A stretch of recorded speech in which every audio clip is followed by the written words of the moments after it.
Hey, Ron here from Military Images Magazine with a new episode of Life on the Civil War Research Trail. I am coming to you today from our world headquarters in Arlington, Virginia, and I want to talk about a small collection of personal items that I recently added to my collection. They came from an eBay auction, and they include photographs and letters and a few other items belonging to an officer named George Washington Tarr, who served in the 36th New York Infantry. The collection, at least my interest in the collection, is focused on the photographs, as you might imagine. And one of those images is pictured here. It's a carte de visite by Jesse H. Whitehurst, a Washington, D.C. photographer who is one of the better known photographers. His imprint is not on the image, but his name is located at the base of the column. If you look closely, you'll see it here.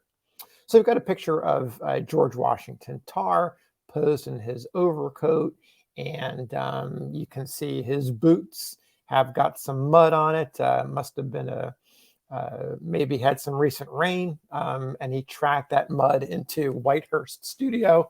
I'm sure it had happened numerous times in the past. So this is one of the images in the collection, and it was probably taken in late 1861 or early 1862. The other photograph was taken in New York City before he left for Washington. This image is by Abraham Bogardus of New York City. It's an albumen. It's a larger size albumen measuring about 8 by 10 inches. And it shows him in what is probably his freshly acquired second lieutenant's uniform. So both are really impressive images.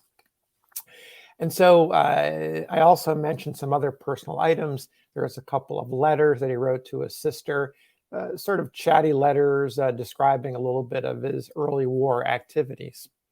So I set out to find out a little bit more about his life and pretty quickly learned that his career, his Civil War career, was relatively short.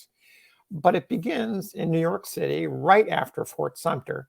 And if you look at the newspapers, the New York City newspapers from that time period, you'll find all these regiments that are beginning to form. And one of them is the nucleus is Charles H. Innes, who is a twice wounded Mexican war veteran. He's starting a regiment, and that regiment is called the Washington Volunteers.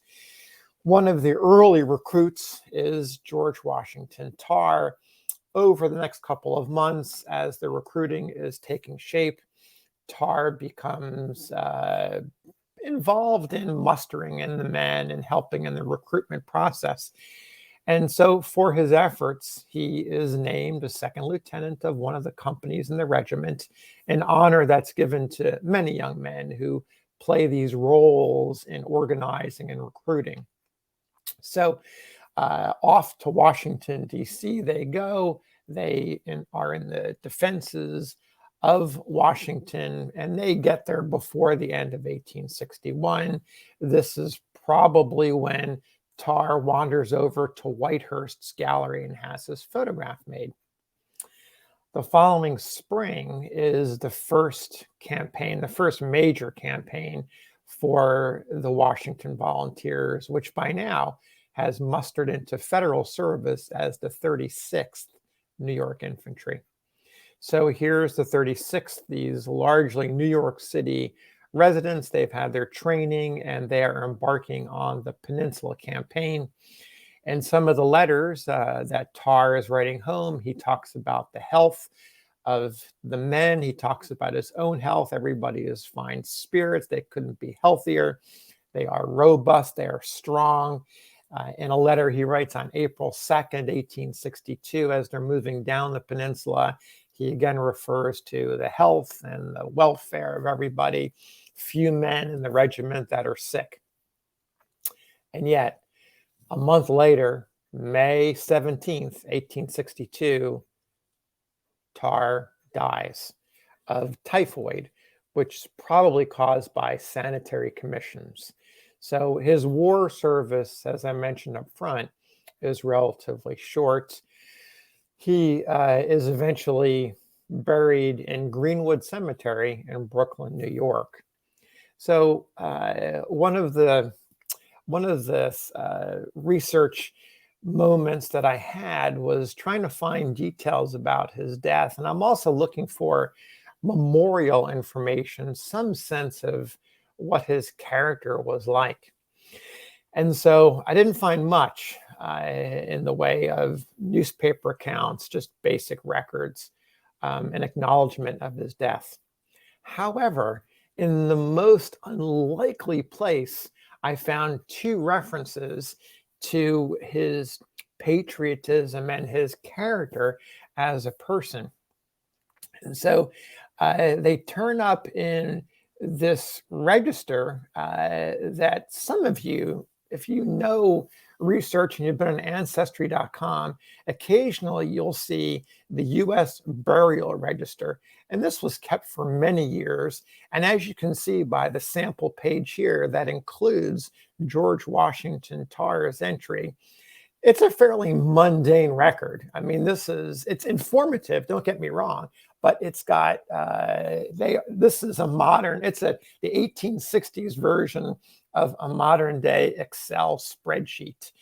You have rows, you have columns, it gives you the name, the regiment, the location of the burial, those kinds of information, as you might expect in any burial record.